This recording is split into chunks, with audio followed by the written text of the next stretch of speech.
I'm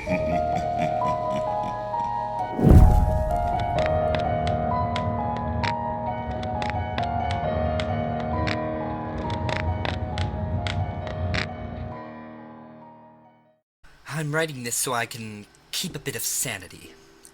This is my suicide note. It is the end for me. I want this down so that others may see why death brings suffering. Why you can't let one person die in your life. My daughter got home from school at about 2 p.m. Her being in a kindergarten class, they sent the little tykes home before the others. I thought that I could get into an hour or two or into some TV movies. And I finished around 1:40. And exactly after I turned the television off, a ring came at my door. I walked to the door and saw a little girl with her mother selling Girl Scout cookies. I happily bought them and started to eat the tag-alongs. I gave the little girl a tip. I mean, when delivering cookies in the heat of Florida, you have to have a bit of decency. About 25 minutes later, my daughter got home. "Hello, Daddy," she said, throwing herself on me. I chuckled and got her some lunch. It was definitely a normal day. Until that night. You see, at about 1:40 a.m., my daughter screamed bloody murder, and I quickly jumped out of bed and ran to her room. I threw the door open and saw my daughter huddled in a little ball on the corner of her bed. I grabbed her quickly and turned the light on in her room, and what I saw was completely chilling. I saw, written in red paint on the wall, lust, gluttony, greed, sloth, wrath, envy, and pride, sins of your forefathers, sins you can't hide. What the hell was that supposed to mean? The 7 sins?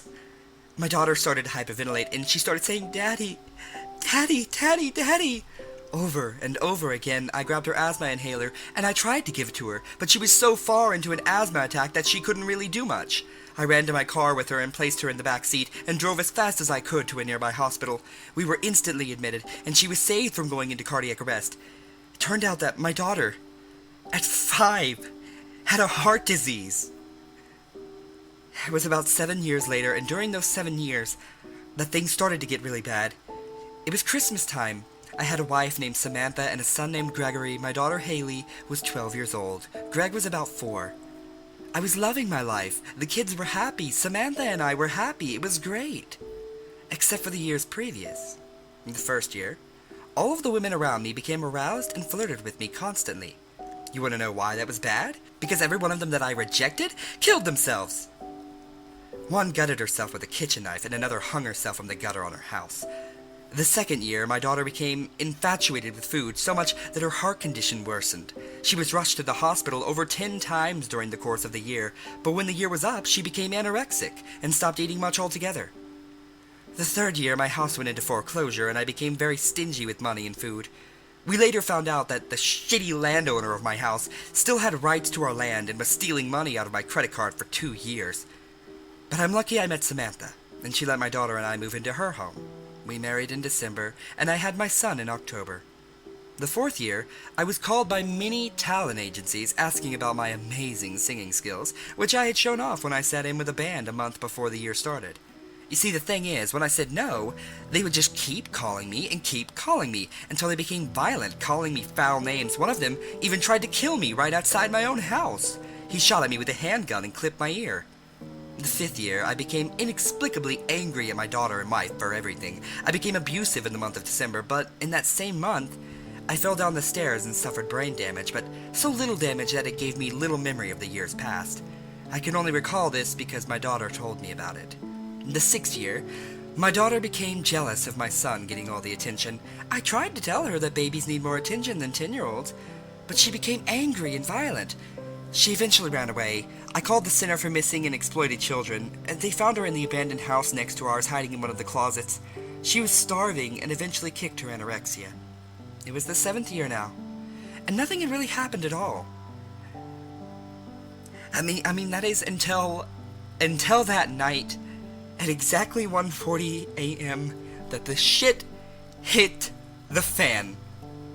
I heard my daughter scream, a blood-curdling scream. I quickly ran to her room and saw something that broke my heart and terrified me. A man stood looking at her bed, holding a sleek knife. He grabbed her and ripped her open with the blade. Oh God. It's hard to even think about. But he took all that remained of her. Jesus Christ, I was so proud of her, my baby. My poor, poor baby. It's the 8th year now. My wife left me, my son barely knows me, and I curse myself every day. My late wife who bore my daughter. I now know that it was you who gave me this curse. You always hated me. I couldn't save you. I never could, and you hate me for it. So now I'm going to end it all.